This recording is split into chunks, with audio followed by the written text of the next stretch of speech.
हम अच्छी तरह जानते हैं दूसरे कंट्री में अपने वर्क को परफॉर्म करने के लिए उस कंट्री की लैंग्वेज आना जरूरी है। जब हमें उस कंट्री की लैंग्वेज आती होगी तो हम अपने छोटे से छोटे और बड़े से बड़े वर्क को आसानी से परफॉर्म कर सकेंगे और अच्छे से अच्छे रिजल्ट हासिल कर सकेंगे। इसी तरह डाटा साइंस की फील्ड के अंदर भी हमें स्पेसिफिक लैंग्वेज को सीखना पड़ता है ताकि हम अपने वर्क को अच्छे से अच्छे परफॉर्म कर सकें और एक्यूरेसी अच्छी हासिल कर सकें। इसके साथ मैं बताता चलूँ, अगर डाटा साइंस की फील्ड में कोई यूनिवर्सल लैंग्वेज होती है तो वो पाइथन होती है। ऑलमोस्ट हर मेजर कंपनी की एमएल लाइब्रेरीज और ये टूल यूज करते हुए नजर आती है। पाइथन लैंग्वेज सबसे पॉपुलर इसलिए बनी क्योंकि इसने लर्निंग प्रोसीजर और डेवलपमेंट को आसान और सिंपल बना दिया है, क्योंकि इसका सिंटैक्स बहुत ज्यादा सिंपल और आसान है। ह्यूज कम्युनिटीज और इसके मल्टीपल और हजारों लाइब्रेरीज ने डाटा साइंस को डिफॉल्ट इकोसिस्टम बना दिया है। डाटा एनालिसिस से लेकर एमएल, डीप लर्निंग और जनरेटिव एआई तक सब इसी लैंग्वेज के अंदर मुमकिन हो सकता है। इसलिए अगर आप डाटा साइंस को स्टार्ट कर रहे हैं तो पाइथन लैंग्वेज हमारे लिए रिकमेंडेशन नहीं है बल्कि डिफॉल्ट चॉइस है। इसलिए बगैर वक्त जाए कि हम इसका सेटअप करते हैं ताकि हमारा फोकस टूल के बजाय इसके लर्निंग और बिल्डिंग प्रोसीजर। ज्यादातर स्टूडेंट कॉमन मिस्टेक करते हैं कि रैंडमली वेबसाइट को क्लिक करके पाइथन लैंग्वेज को जल्द से जल्द डाउनलोड कर लेते हैं, जिसकी वजह से उन्हें मल्टीपल डिफिकल्टी का सामना करना पड़ता है और जिसकी वजह से उनकी मोटिवेशन कम हो जाती है और यहीं से वो लीव कर जाते हैं। इसलिए लिंक मैं आपको डिस्क्रिप्शन में दे रहा हूँ, इसे आप भी केयरफुली डाउनलोड कर लीजिएगा और याद रखें लेटेस्ट वर्जन को डाउनलोड करना है। हमारा गोल यही है कि पाइथन लैंग्वेज को इंस्टॉल करना और उसके एनवायरनमेंट को सेटअप करना है ताकि आगे जाकर हम किसी तरह की कंफ्यूजन और डिफिकल्टी फेस ना आ सके। अब आपने विंडो एक्स और टर्मिनल को क्लिक करके टर्मिनल के अंदर ये कमांड रन करनी है।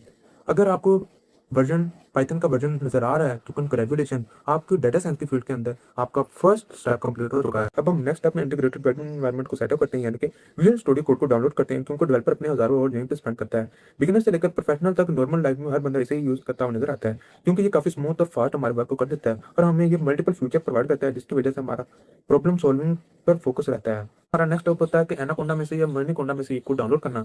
एनाकोंडा को 3 to 4 GB disc space requirement होती है, जबकि मिनीकोंडा को 400 MB स्पेस रिक्वायरमेंट होती है। इनमें से आप अपने सिस्टम के अकॉर्डिंग एक सिलेक्ट करके डाउनलोड कर लीजिएगा।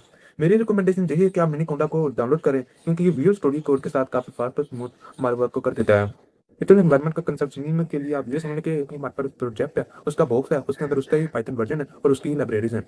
आप मिसाल इस तरह समझने का डाटा एनालिसिस का हमारे पास अलग बॉक्स है, डीप लर्निंग का अलग बॉक्स और मशीन लर्निंग का अलग बॉक्स, जिसकी वजह से हमारा वर्क बहुत आसान और फास्ट हो जाता है। विजुअल स्टूडियो कोड की असल पावर उसकी एक्सटेंशन है, लेकिन ज्यादा एक्सटेंशन ज्यादा प्रोडक्टिविटी नहीं देती। इसलिए आप शुरुआत में यही एक्सटेंशन डाउनलोड करें, पाइथन, पाइलेंस, जुपिटर, गेटलेंस, ब्लैक और प्रीटर, और इसके साथ आप वर्क करते रहें। अपना स्टार्टिंग पॉइंट शुरुआत करें।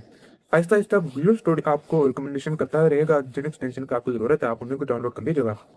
याद रखें the simple focus setup complicated setup से बेहतर होता है। पीडीएफ लिंक आपको मैं डिस्क्रिप्शन में दे रहा हूँ, इसे आप क्लिक कर लीजिएगा और अपना इन्वायरमेंट क्रिएट कर लीजिएगा और अपना सेटअप करके उसके टेस्टिंग भी कर लीजिएगा। ये मैंने आपके लिए ही तैयार किया है ताकि आप अपना काम आसानी से परफॉर्म कर सकें। आखिर तो मैं यही कहना चाहूंगा कि डाटा साइंस की फील्ड हो या मशीन लर्निंग की फील्ड हो, उसके लिए आपको एक एनवायरमेंट सेटअप करना जरूरी होता है। हर प्रोजेक्ट, हर मॉडल, हर करियर के लिए फाउंडेशन बिल्ड की जाती है। आप अपने सेटअप पे रश मत कीजिएगा, एक तरीके और तरीके के साथ एनवायरनमेंट को तैयार कर लीजिएगा ताकि जब आप लर्न कर रहे हो तो आप उस वक्त अपने लर्निंग और बिल्डिंग पर फोकस करते रहें। जब आपके टूल्स और आपका एनवायरनमेंट सेटअप हो जाए तो मैं आपको प्रेफर यही करूंगा कि आप अपना फर्स्ट कोड यहीं से स्टार्ट कीजिएगा। Welcome to data science let's begin. तो अब आपसे मिलता हूँ अगली वीडियो में, तब तक के लिए अल्लाह हाफिज।